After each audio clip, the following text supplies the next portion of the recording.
3 reasons why, once you stop listening to this podcast, you should go and find out about how to become a governor or a trustee. What would you say those 3 reasons are?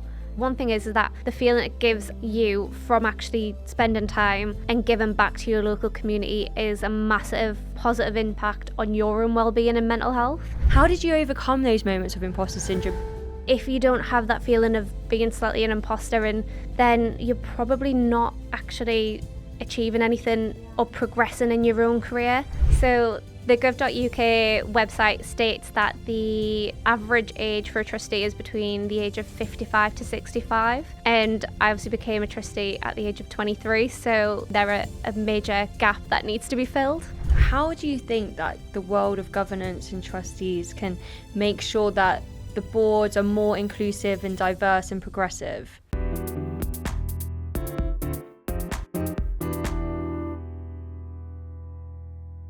Welcome back to Trust Matters Lessons in Leadership, the podcast where we shine a light on the people and ideas shaping the future of education. In this episode, we're speaking with someone who's bringing a fresh perspective to the board, Ellie Gadsby, a 26-year-old trustee at Northumberland Church of England Academy Trust. Ellie became a trustee back in September 2022, and her story is a powerful reminder of why younger voices and lived experiences are needed at the governance table. In this conversation, we explore how trust boards can better reflect the communities they serve, the fresh perspectives that young professionals can bring, and why more young people should step into governance roles. Whether you're a trust leader, involved in governance, or simply curious about its future, this episode offers honest insight, thought-provoking challenges, and real inspiration.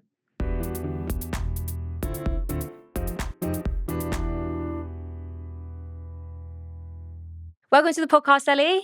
Hi, how are you, Ellie? I'm good, thanks. How are you? I'm very good, thanks. Thank you for joining us today. So for our listeners, you're a trustee at Northumberland Church of England Academy Trust. For those who might not be familiar, could you just explain what a trustee does? What's the role? What does it involve? And what does it look like in your case? So a multi-academy trust, or a MAT for short, is a limited company which has 3 levels of governance. So you have your members, trustees, and then your local governors. The trustees are directors, so essentially my role is as a trustee is as a director of the company. And within that, we kind of look at setting the strategic decisions of the company whilst also being responsible for and held accountable for kind of the finance, governance, and the projection of the schools that we work for. Kind of the things that we deal with on a daily basis are kind of holding the executive leads of the school, such as kind of the head teachers or the CEOs, making sure they're following any strategic decisions that we've set, and also kind of delegating tasks down to the local governors. So trustees aren't always in the school day to day. They have more of an oversight role, and then the local governors are normally work with a school directly or split between the schools that we have. So we would delegate roles down to them, and then they report back to us on their findings, and then we can look at how to resolve any issues or how we can ensure the vision that we have for the school is met. But the trustees are also then held accountable by the members, who are essentially kind of your shareholders in a company. So it's kind of just essentially how normal business would run, but with different terminology. I think that's a really good way of explaining it, because I feel like referencing to the business, people can kind of understand the layers and the approach and why people are in those positions. And it's not an everyday role. So how did the opportunity to become a trustee come about? And what was the reason that you thought, I might be interested in doing something like that? Yeah, it's a good question. So I'm obviously kind of at the school that I used to be at, and I know we kind of touch on that later on, so I won't go into it. But after I completed my A-levels at school, I would go back year on year and go to their careers fair that they held. And I think kind of from that continuous engagement with the school, I was approached by Leslie, who's the head of governance, and she approached me to be like, would you be interested in becoming a trustee? And at the time I was like, what is a trustee? I have no clue what you mean, essentially. So I asked Leslie first up, what would it entail? what would I need to do, how much time would be involved, because I think I must have been at the 4th year of my solicitor apprenticeship at the time. So I was still working for a firm while studying for my degree at the same time. So already my time was spent up quite a lot. So I needed to see if I actually had spare time to give this role my kind of full attention. And I didn't want to say yes and then be half... Yeah, not be able to commit to it. Yeah, exactly. If I was going to do the role, I wanted to make sure I had the time to do it well, rather than just kind of float around and say I'm a trustee. So Leslie was really great at explaining what it was, and kind of sat down with me and said, for that kind of first year, while you get embedded in all things kind of trust governance, because as well, I'm not from an educational background and that wasn't my career path. So I had no idea the ins and outs of how a school was set up and how it run. So she said for that kind of first year, you can kind of take a more backseat role, not be on any subcommittees, attend all the governance meetings, and put my input where I could, but just spend that year getting to grips with what it is of being a trustee. And then we can kind of progress on the role after that, once the degree side of my apprenticeship was out the way and I had a little bit more time. So that was really, really good. And I think because of that, knowing I'd be supported in that transition, and I wasn't just going to be thrown in the deep end of, you're now a trustee, make decisions, I felt that I could actually do the role. And I'd always really wanted to give back to my local community and the school, as they were really, really helpful for setting me up for the career I'm in now. So actually finding out about the role and seeing that it is a way that I can give back, it was kind of a no-brainer, really. Obviously, you were approached by Leslie, who asked you if you'd like to be a trustee, which is a compliment to your skill set. And like, she obviously saw something in you. What are some of those things that you think she saw that she thought, oh, this will make a good trustee? And if you were looking at someone else, you think they're the kind of skills and qualities I think you'd need to become a good trustee? Yeah, I still question Leslie's sanity on probably asking me to be a trustee. But I suppose I think with my role of becoming a solicitor, there's a lot of skills that are involved there, client-facing work, so being able to speak in public, explain what your thought process is, and probably that analytical review of documents. So I think, I know as a trust board, we have kind of a full skills audit that gets completed, and we fill out where we are on different things such as like finances, legislation, all those different things in compliance. So I'm assuming that obviously I ticked a box for Leslie of what was needed. So I'd imagine each trust is kind of different. I think at the time that I was probably chosen, we had such a strong trust board as it was, that meant that I could probably be chosen more for my connection with the peoples and the way that I'm able to relate to that more.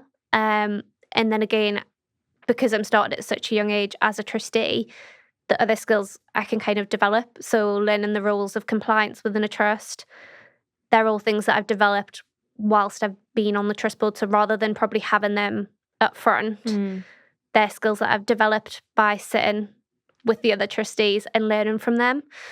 So I think each trust will probably be looking for different direct skills, but I think it's never a harm to have kind of enthusiasm about the pupils or the school. I think that's always a positive, and that just kind of brings inspiration to the other trust members. And I think always having a fresh person on a board will make the trust work as hard as possible to make their vision come to light, and just keeps kind of a creative spark burning at all times to not stay stagnant and keep moving forward with the progression of the trust.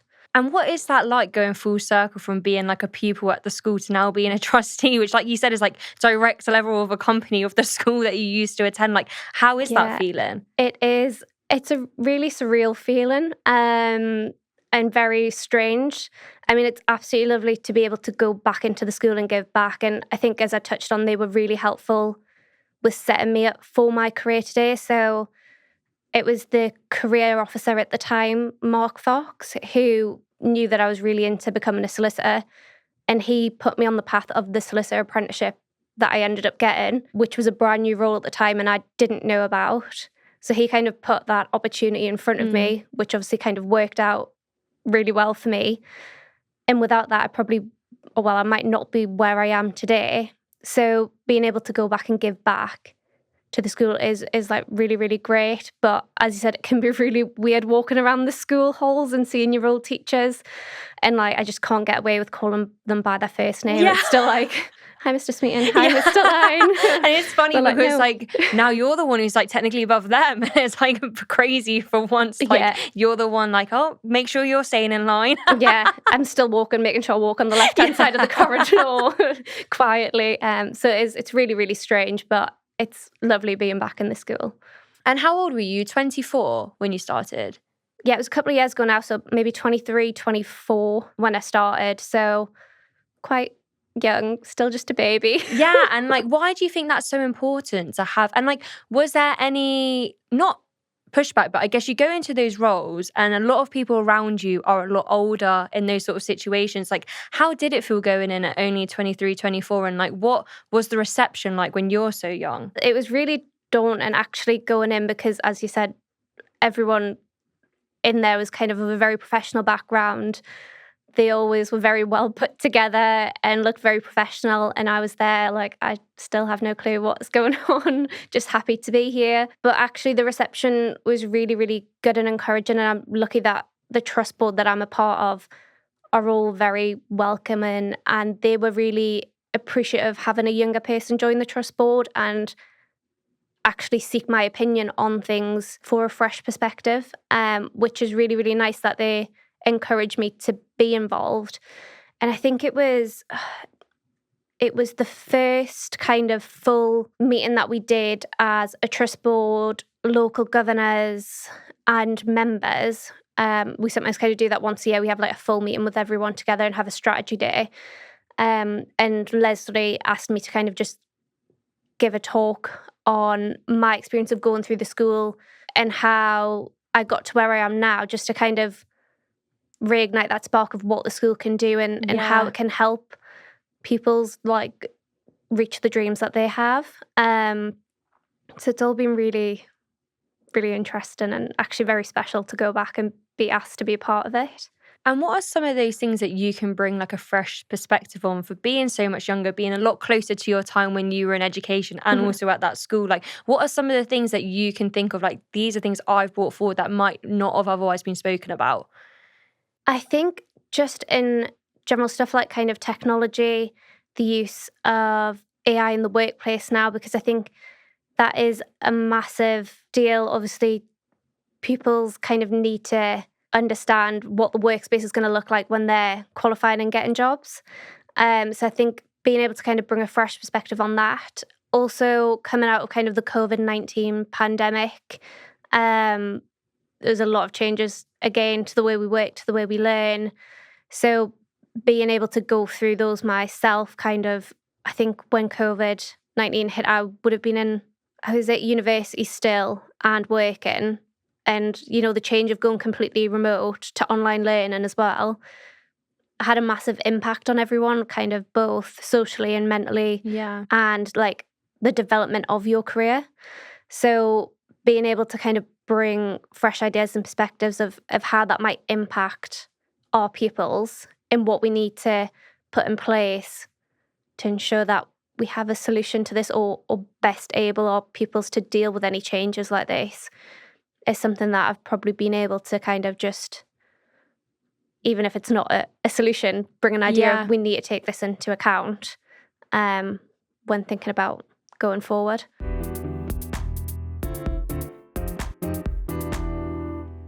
This podcast is brought to you by The Key. Help your team thrive this term and every term after when you join the 17,000 schools who are already leaning on our trusted support. With everything from need-to-knows and fact sheets to interactive tools and live leadership classes, we support your whole team to make an impact and navigate the challenges that you face right now. Get immediate access to the comprehensive support your team deserves when you become a whole school member today. Visit thekeysupport.com to find out more.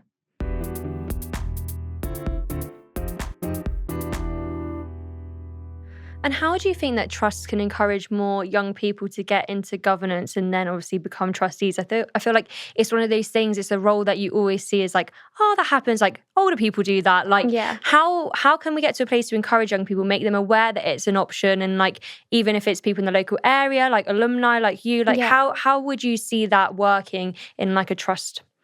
I think probably a massive thing is to push the alumni aspect of it, because there's a massive like untapped pipeline of talent that schools will have from past pupils, and actually they're probably people that are really passionate about the local area and about the school.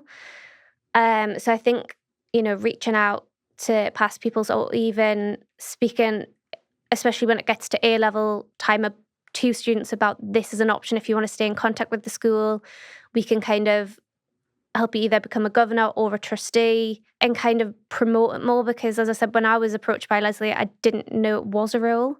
And as you said, I think it's people that are more senior in their positions that learn about this and then come into it at a later age, but no one tells you it about about the younger you are and when you're starting out your career.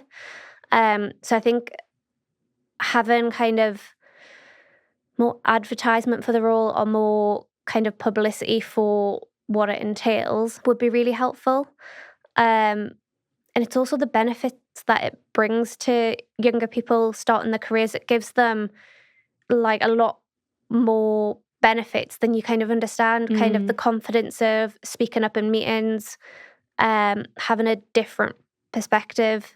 It can just be really, really helpful for their own kind of professional career and in their personal capacity for their kind of future growth, really. So it is something that I think people should know about more, to just kind of getting the word out there. And what advice would you give to other young professionals who might be listening and think like, am I qualified enough? Like what skills, qualities do I need to have? And then if I do feel like I tick some of the boxes, how do I reach out to find these opportunities? Yeah, so I think if you are thinking about it, you should definitely just, even if you think, oh, maybe I should wait a couple of years until I know more about this, or I know more about this, or I'm at this stage in my career, I think you just need to put that out the window and just go for it. Especially if you're joining a trust board that is already well established. The trustees that are already on the board are normally really good at making sure all the compliance elements are ticked off. So you can go in there with kind of the aim of giving that full, fresh perspective that we're talking about, rather than having to know everything about the compliance side of it and do everything all at once and then give your opinion on top of that. You can go in, see how the compliance side of things work, give your fresh ideas, maybe help bridge that age gap between the trustees and the pupils, and be able to kind of put your own spin on it. I think finding out about trustee roles, maybe approach your past schools if you're still in the area, or local schools around you. Obviously, I was approached by someone to do it, so I didn't really have to look. But I'm sure do you know if there's like any outreach places for trustees? No, I'm not sure, I mean, obviously in governance, like Governor Hub are really good at that sort of thing, and obviously contact your local authorities. But when it comes to trustees, like I can't think off the top of my head where you would go to see if there are opportunities out there, apart from maybe emailing a local trust and just seeing like if the opportunity's there. Maybe this is something we need to do. Yeah. This is the thing after the podcast. We need to have like a little like trustee like how forum. do we do this? So I think just reaching out where you can to see if there's anything available, maybe in past schools, or if you've obviously moved out of your local area. As I said, local authorities or local schools near you, to see if there's any availability for the role. And I think the other thing that people might be listening and think, what is the time commitment? Like if you are a young professional, like you're in the full throes of your career, like you're super busy, like outside of work, like you might have like house, family, whatever going on. Like if you had to give like a quick like timetable or timeline of like how much you have to commit outside of your daily job, like how does that work? So I'm quite lucky at work that we get a set amount of hours for volunteering, and my trustee meetings are normally on a Wednesday between 8:30 and 11 a.m. and they're 6 times a year. So about 15 hours just for those set meetings. And then there'll be an annual general meeting. And then normally there's a strategy day. And then on top of that, there's obviously all the reading ahead of meetings and actually just keeping on top of emails when things come in. So it is quite a big time commitment and it's hard to balance it, especially when you're working full time. And I mean, if you're in a career if I go from my own experience of my career where it's quite a demanding, especially in the first few years when you're trying to set a good example and kind of make a name for yourself within a firm or a company, it can be quite hard. And I mean, I'm just a bit of a psycho and also teach dance classes on a Saturday morning as well for like 5 hours. So finding the time to have a good work-life balance and then adding the trustee role on top of it, it is a lot. So you have to kind of just be really good at kind of setting strict timescales and boundaries. But it's not unachievable, and actually it's really rewarding whilst you do it. And I find that actually knowing that I have to have quite a strict schedule with myself means that I actually complete more. Yeah. Whereas if I don't have time to fill my days, I end up just sitting around and doing nothing. Whereas if I know I need to do whatever by Monday, it kind of spurs me on to be more productive. Yeah, and I guess also like it comes back to the reward is massive because it's actually impacting people's lives. And like I can imagine for that, like all the work and time you're putting in is actually having real life impact, and straight away like you can see it. Yeah. So it's just, I think it's really it's a motivating role, which I think is what spurs you on to do it on top of your normal job. Giving back is something that is like 1 in a million. And I don't think there's any kind of other feeling like it than being able to see you're a part of actually shaping a young person's life, really. Definitely. And I guess you're giving back, but also I imagine you get a lot out of it. What are the things that you've learned about yourself, like personally, or skills that you've learned professionally through doing this role? I think it is really, really good for probably my self-development, both professionally and personally. I think one thing that really struck me is having all the face-to-face meetings. When I was doing kind of all my training with work, it was during COVID, so we didn't really have client face-to-face meetings. It was all through Zoom or Teams call meetings, which it's so much easier, I will say, to conduct a meeting through a computer screen where you've got all your notes. Yeah. It's easy to search and find things. It just makes it so much easier, whereas actually going into a meeting room with a client without your laptop there, having to engage in face-to-face correspondence. It's a completely different skill set, isn't it? It really is. Whereas actually the trustee role meant I was straight into face-to-face meetings and actually in a setting where there's multiple people in one room. So it can be even more kind of hard to stay focused when there's so many people around you.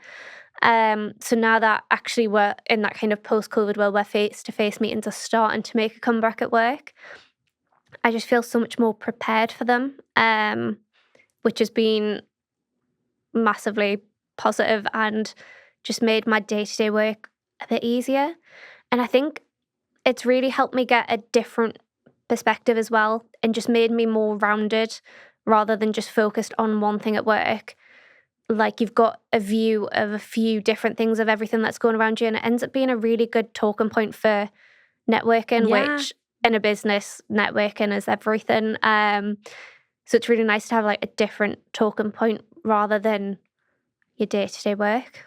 So how do you think your role as trustee is going to help with your professional career?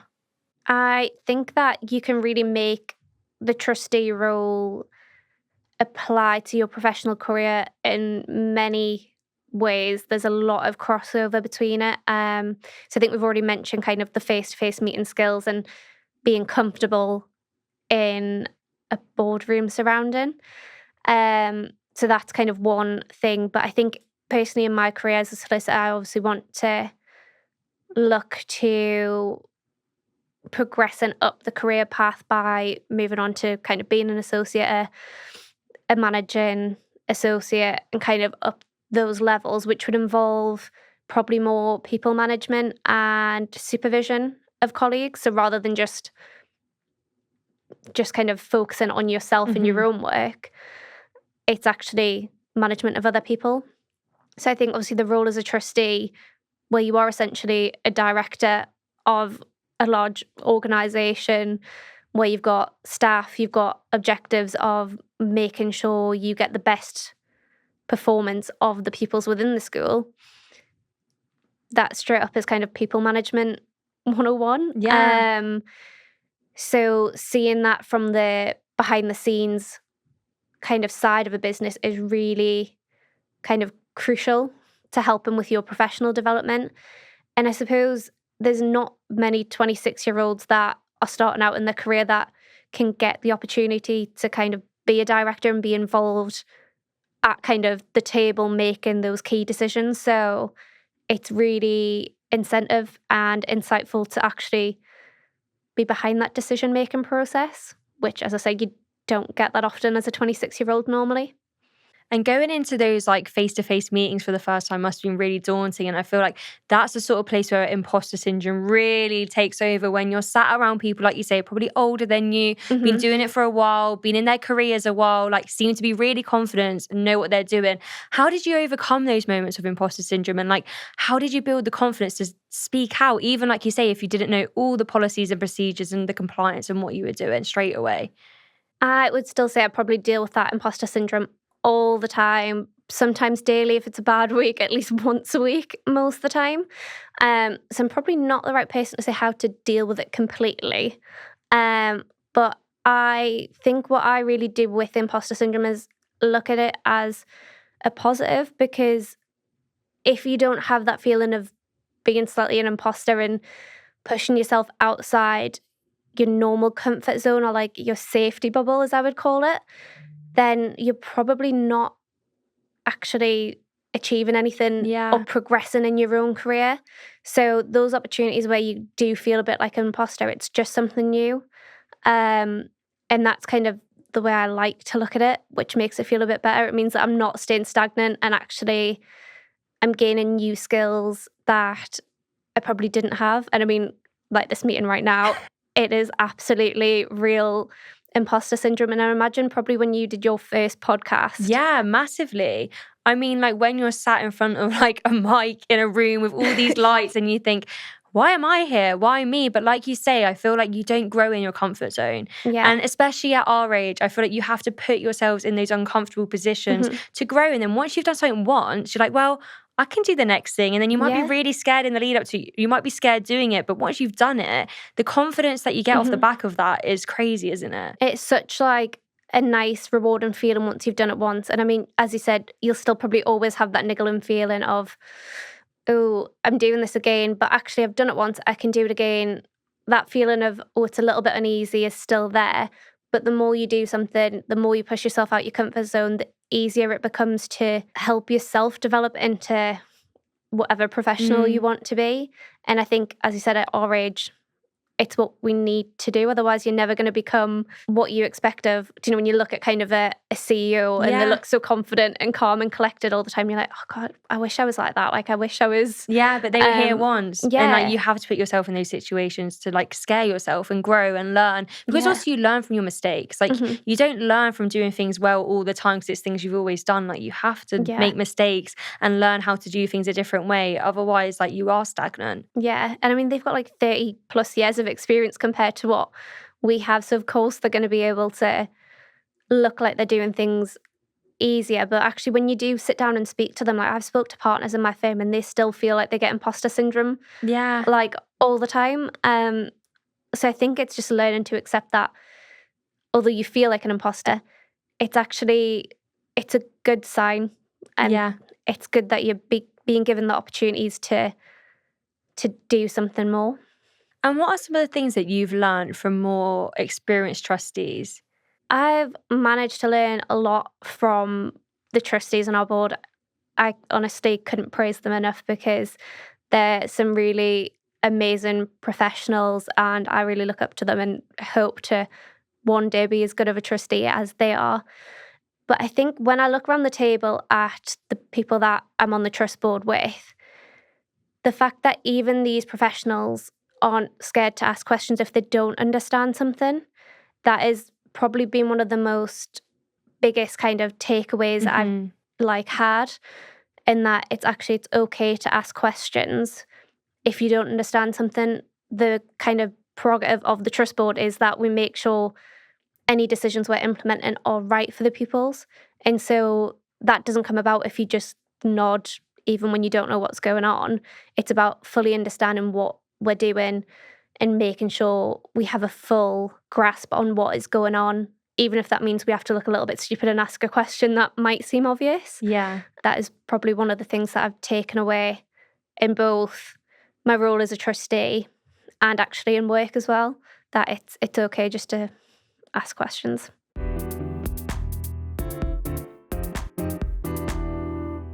Looking for new ways to support new and aspiring senior leaders in your schools? Give them skills they'd normally only get from years in the job with our new practical leadership courses. Hosted online and delivered by practicing school leaders, our courses prepare them to lead with confidence.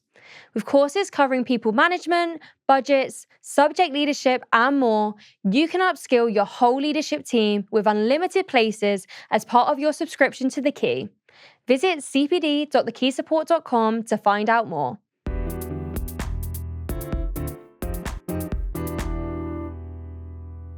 And this is a pretty harder question to answer, but what do you think they've learned from you? Obviously, you spoke about bringing like the fresh perspective in technology and AI, but I'm sure there's other things that like you as a younger person and like personality, just different environments and cultures you've grown up with. Like, what are some of the things that you think they can say, oh, like Ellie's taught me this, or Ellie's made me think about this differently? Oh, yeah, that is a massively harder question. But hopefully, with me kind of growing up in the local community to our schools, I'm kind of able to bring kind of a better idea of what our pupils are facing. Obviously, the area that I come from, it's a small old mining town. It's a rather deprived kind of area, what would be classed as a deprived area.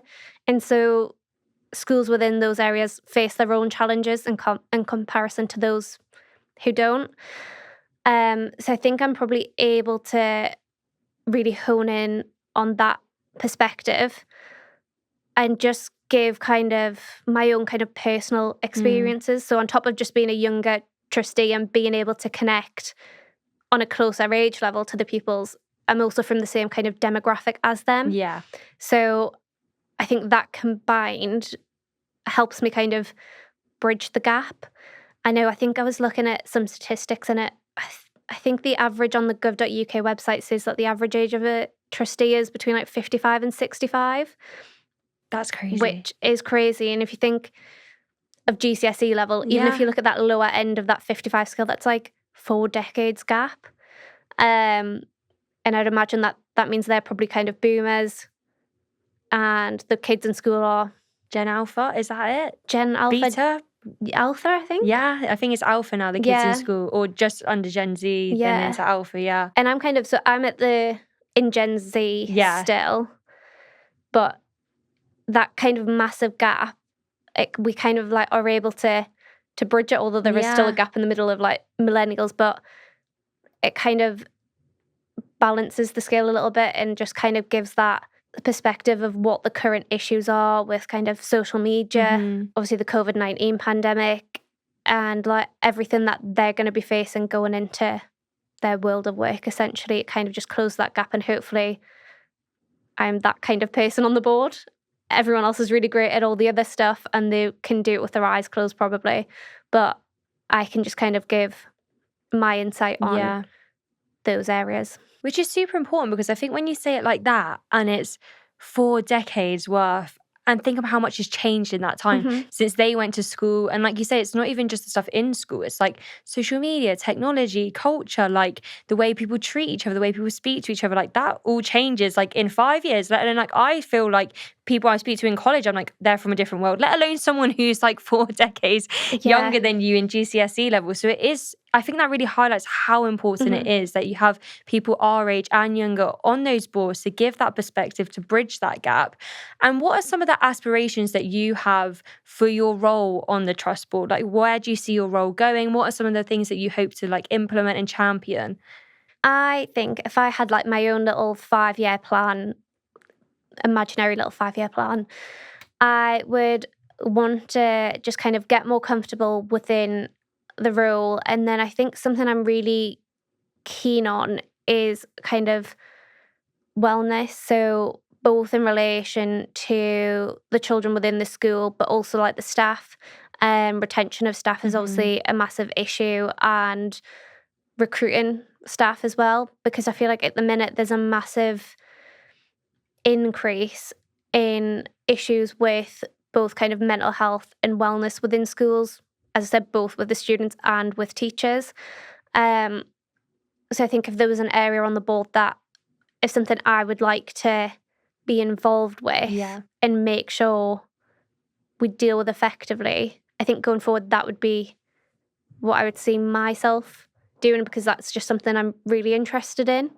And I think because it's a volunteering role, I think it has to be something that you're really interested in to make sure you make the most of that role, rather than something that I'm interested in, but give or take, it needs to be something that is your key interest to be able to, as I said, just get the most from that role and kind of grab it with both hands and make it your own, really. And what are some of the key areas that you've been working on in your role as a trustee?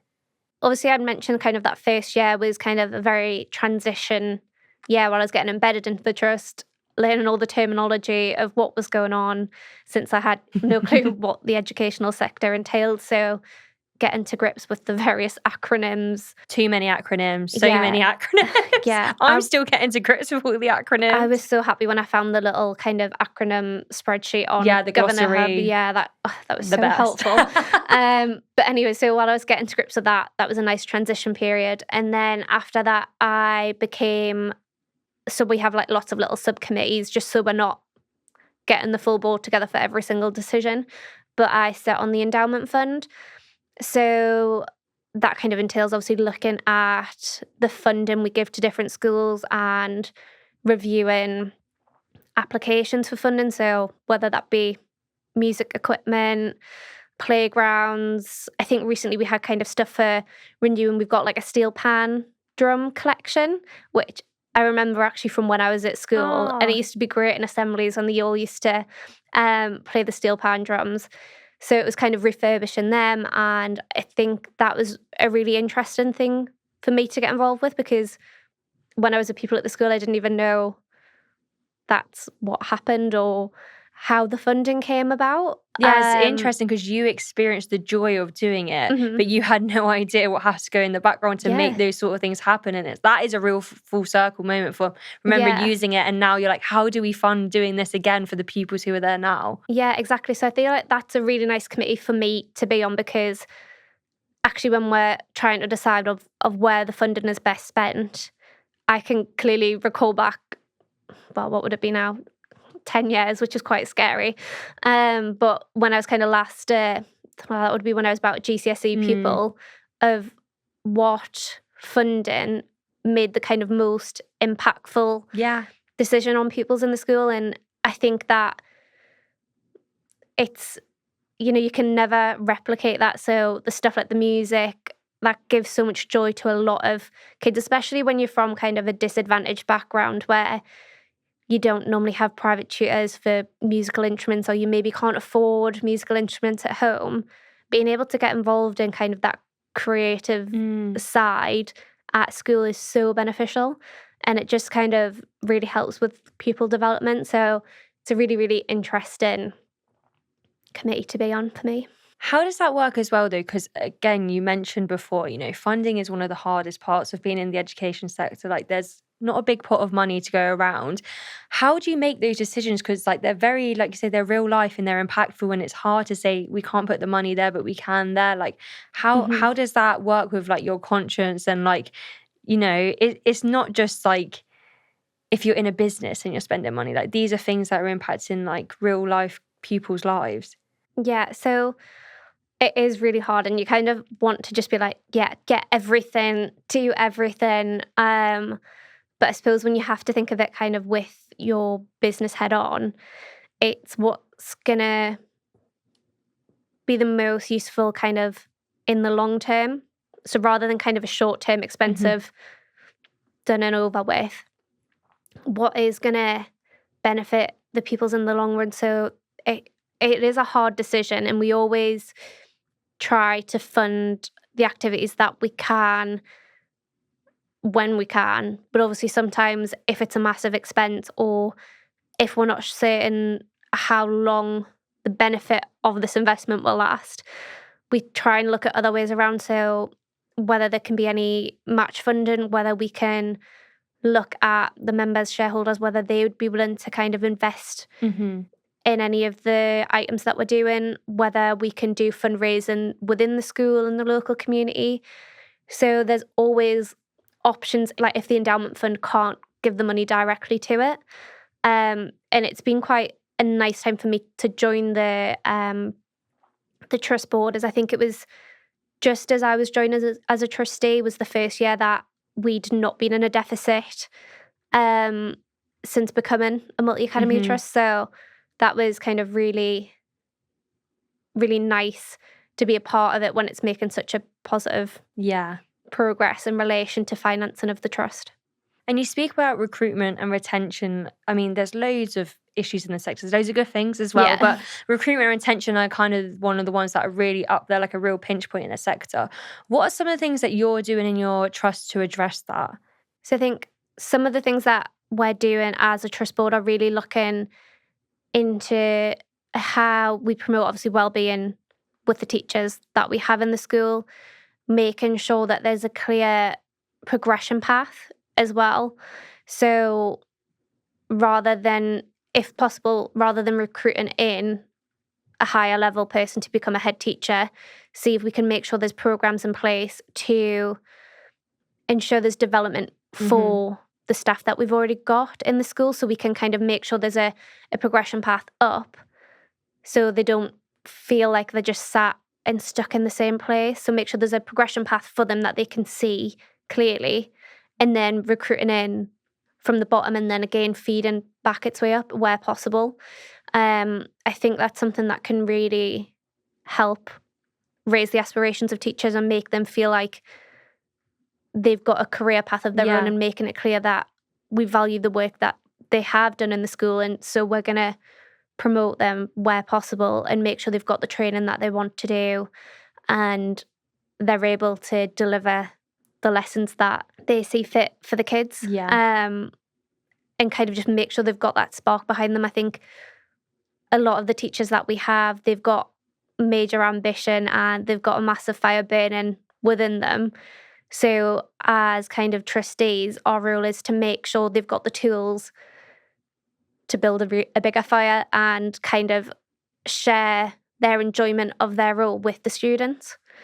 And what are some of the things that you're most proud of, like looking back? Obviously, you've not been there for years and years and years, like some people might, but looking back over your last like 3 or 4 years, what are some of the things that you think like, oh, I'm really proud that we did that, or like that was something we spoke about strategically that's actually come to fruition or is on its way to coming to fruition? I think we have a lot of really good strategy days where we talk about what we want to do for the school and the aims that we have and the growth that we want to see within the school. I think at the last one we were looking at setting up kind of our 5-year strategic goals. But before that we were looking at kind of how we're able to grow our trust and kind of involve more schools, kind of rural schools outside of our area. And I think being a part of the onboarding of a couple of new schools and growing the trust was a massively proud moment for me to see that we're doing like the goal that we set of obtaining more schools into our kind of little multi-academy trust, and kind of we are growing and the vision is there, and then we're kind of helping kind of these more rural schools give them the direction that we see that works for all of us as a combined trust as well. So I think that was really, really insightful and nice to see. So the trust has obviously been on a journey. You said you're growing, adding more schools in now, but where did that journey start? How long has it been a trust, and which school did it start at? Yeah, so I was actually in the school when it transitioned, and I was going into year 6, and that was a really funny time because we transitioned from what was originally kind of a 3-tier system into an academy, well, a multi-academy trust, and then changed it to 2-tier also. So I kind of got stuck in middle school, and I was the only year group in middle school. So we had like a full middle school to ourselves because also the year 4s at the time stayed down in their primary schools, which became their kind of the first schools. And then the years that were going into year 7 and 8, they all moved up and transitioned into what was the high school, which then became the secondary school. And our year 6 class just stayed in the middle school by themselves. So that was a really strange transition period. But it was a mix. So it was kind of what used to be Hurst High, Seaton Park, and then it was a couple of the first schools in our area because we had a few smaller local first schools. And I would say the names of them, but they've all changed now so many times that I'd get confused of what they originally were. So they kind of all grouped in to the trust. And that would have been, 15 years ago or so was when it all occurred.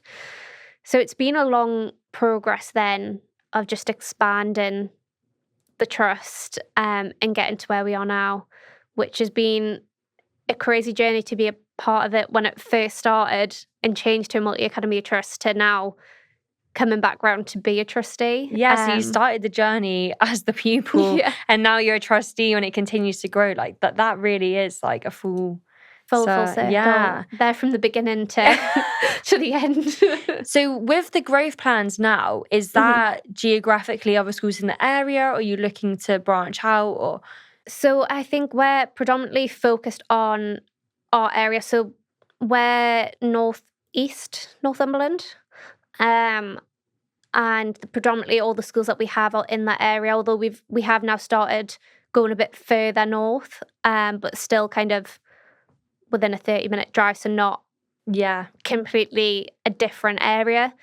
And I imagine that that's kind of going to be our focus is more rural schools around those areas, because I think it's just easier to connect and set a vision for the school when they're in a similar demographic, rather than if we chose a school down south somewhere or over in Sunderland.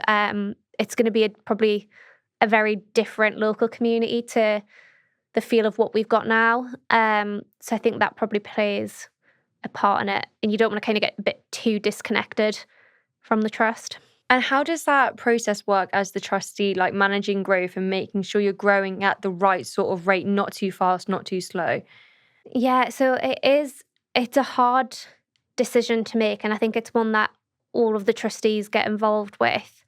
The kind of CEO, Alan, will normally kind of put proposals forward, or if he's thinking of looking into potential mergers with other schools or onboarding other schools, we'll all get sight of that first, and we'll make sure that there is an alignment there between the schools already, because as well, you don't want to onboard a school that has completely different values and have a full change of what their core values are, because the staff probably aren't going to appreciate it, the pupils aren't going to appreciate it. So I think there needs to make sure that there's a line between the schools already, and that there is similar ideologies and visions before just onboarding. And so we really have to look into that fully and make a decision that is going to be of benefit to everybody involved in the transaction, and not just thinking about us, thinking about any school that we do take on as well. It's not just what's best for us and getting some extra numbers, it's also going to be what's best for that school. Obviously, they're going to have to merge at some point, but are we the right fit for them? That makes sense. And looking ahead, how do you think that the world of governance and trustees can make sure that the boards are more inclusive and diverse and progressive? one way that we can do this is just by little tweaks that we can make to trust boards. So, for example, obviously, I mentioned that I'm lucky enough that I get time from work to attend meetings during the day. So that's fine. But maybe looking at the time that meetings are set. So, if possible, try and avoid the hours of 9 to 5, because young professionals that are working or at the early stages of the career, and if their companies or businesses don't allow them the time to volunteer, that's obviously going to put them off because they're not going to be able to attend. And also maybe kind of try to relax the formality of the meeting. So I know it was really daunting, kind of my first meeting, walking into a trust board situation where it's a big, long, round meeting table where everyone sat in their suit and ties. And I was like, oh God, what have I got myself in for? It can be really, really daunting, especially if we're trying to get people from different roles and different careers. So I think maybe making it less formal would be helpful, because, someone whose job doesn't entail going to meetings all the time, coming into that would probably be a massive kind of turn away from them, thinking, no, this is not what I signed up for. I don't fit in this room, kind of thing.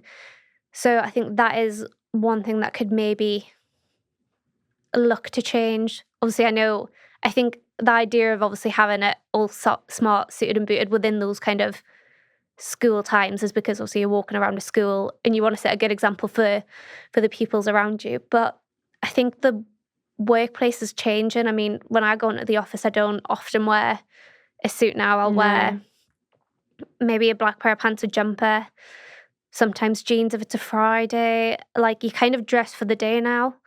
So I think there might just need to be a little change in the way the meetings are set up. I think as well, for us entering the workplace after COVID, it was more flexible. Like you say, like traditional ways of working have kind of not completely gone out the window. Like, people are still in offices, like people still conduct face-to-face meetings, people still dress up, but not in the way they did before. And I think you say, like, if you're used to working in an environment where you have virtual meetings, you don't dress up all the time, and then you were to go into a trust board meeting, you think, well, I don't fit in here, like, or like you say, like, you push yourself out your comfort zone, but then you might feel completely out of your comfort zone because you're like, well, I don't dress like this normally, I don't talk like this normally, like I don't have this intense, like, walking in a room, sitting down, like being deadly serious. So like you say, maybe those small tweaks are important to make it more reflective of the modern workplace at large. Yeah, and especially if you want to try and encourage your trust board to be more representative of your demographic, then it might need to change the way the trust board is set up, because I think if you think of the demographic around where I'm from, there's not as many people that are probably going to be in business suits all the time, or go into those type of meetings. So it's just making everyone feel a bit more comfortable and just making it more of a safe space and a bit more inclusive of a variety of people, rather than just your traditional business men, women kind of attire. That makes complete sense. And if you had 5 minutes with someone in their 20s, young professional, and you'd say, these are the 3 reasons why, once you stop listening to this podcast, you should go and find out about how to become a governor or a trustee, what would you say those 3 reasons are? If there was just 3 things, then I would probably say the feeling of giving back to your kind of local community is so positive, and it kind of, as a person, I know it's probably a little bit selfish, it makes you feel... No, but I don't think it's selfish, because you're giving your time and the reward is larger than that. So like, you're giving a lot, but what you get out of it, like, that's not selfish at all. Like, we all do things to get something out of it most of the time, like, even if that's just a feeling and not anything you can actually like have to hold. Yeah, so I think one thing is that the feeling it gives you from actually spending time and giving back to your local community is a massive positive impact on your own well-being and mental health. Also, it is so worthwhile in the fact that if you think back to when you were a pupil and the role models that you would want to see in the school, if you can be that person for someone else, I think it's a really good thing just to be that person. I know when I was originally applying to become a solicitor, when I first became interested in wanting to be a solicitor, I kind of thought, oh, I'm just a girl from Ashton. I'm not the stereotypical type of person who can go into this role. And so it was really hard for me to think, oh, should I really try to become a solicitor, or do I just kind of do something that's probably easier and more achievable? Obviously, I had a really good support network in my family and the school who pushed me to kind of strive for those goals, and obviously it's worked out well. But if you weren't in that position, being able to see a trustee who is close enough to you in age where you can really see yourself being in that position and actually help raise their aspirations is like so incredibly rewarding. And I think that's what I take into it as a role. Like, if I was back in their position, I'd want to make sure I'm kind of the best role model for them of, I'm from this small town, I can also go on and do whatever I want to do. I'm not limited. So that's one thing that I think being a younger trustee kind of brings to the table. And also kind of just, it's so kind of good for your own self-development as well, building confidence and just becoming a more rounded individual, which I feel like you're always learning and can always develop. So I think it's just great for your own self-development as well. Well, you definitely sold it. So I feel like hopefully after this goes out, going to see an uptick in young people applying to be governors and trustees. Fingers crossed. Yeah, fingers crossed. Let's hope so. And once we set up our platform, they'll have somewhere to go to find it out.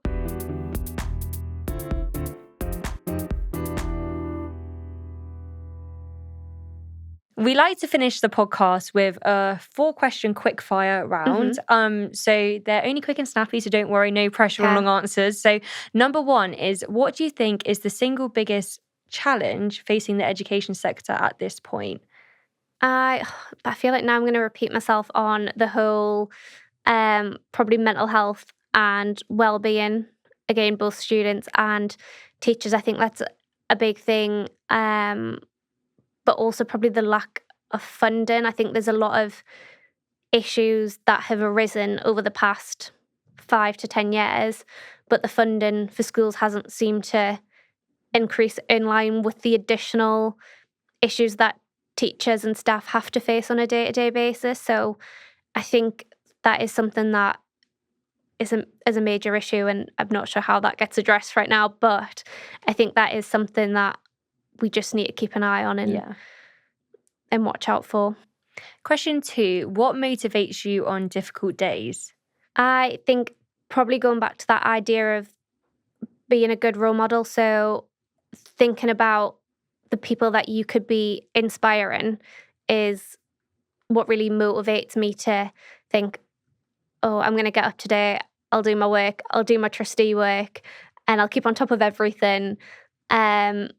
Just so I can kind of set a good example for the pupils in kind of my local area and my local community.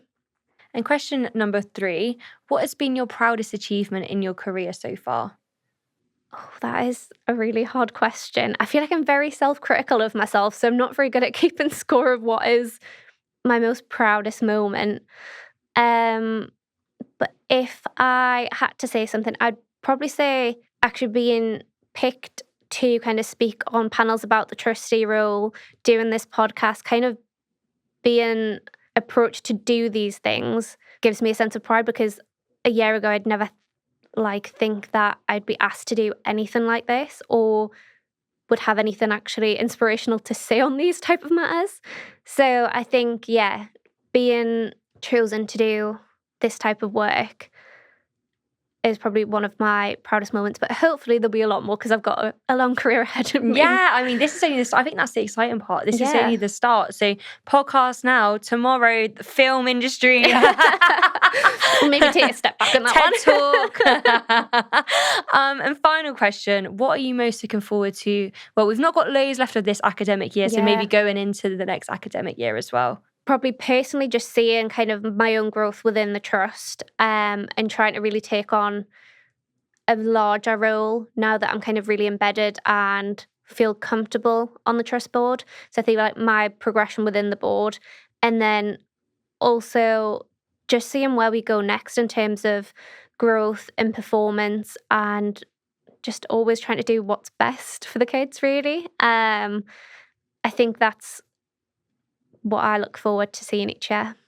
Amazing. Well, thank you so much, Ellie, for coming on the podcast. I've absolutely loved speaking to you. And I just want to say, like, you are an inspiration. Like, even for me, sat here, like someone who, you know, works professionally, but I always think, do I have the time to do this? Like, I'm coming away from this today thinking, I'm going to look in my local area and see what I can do. Because genuinely, I think you're so right. Like, you give a lot, but you get a lot back. And I feel like, you know, that's what we need to do in this life, is give and get. Thanks, Ellie. And thanks for actually inviting me to be a part of it. That's all for today's episode, and what a refreshing and important conversation it was to have. Ellie reminded us that governance isn't just about policies and procedures, it's about people, purpose, and perspective. Her story is a call to action for schools and trusts to open up opportunities, for young people to step forward with confidence, and for governance to become more inclusive, representative, and future ready. A huge thanks to Ellie for sharing her journey today. If this episode resonated with you, you can share it with your board or your leadership team. And don't forget to like and subscribe wherever you get your podcasts. Thanks for listening today, and we'll see you next time.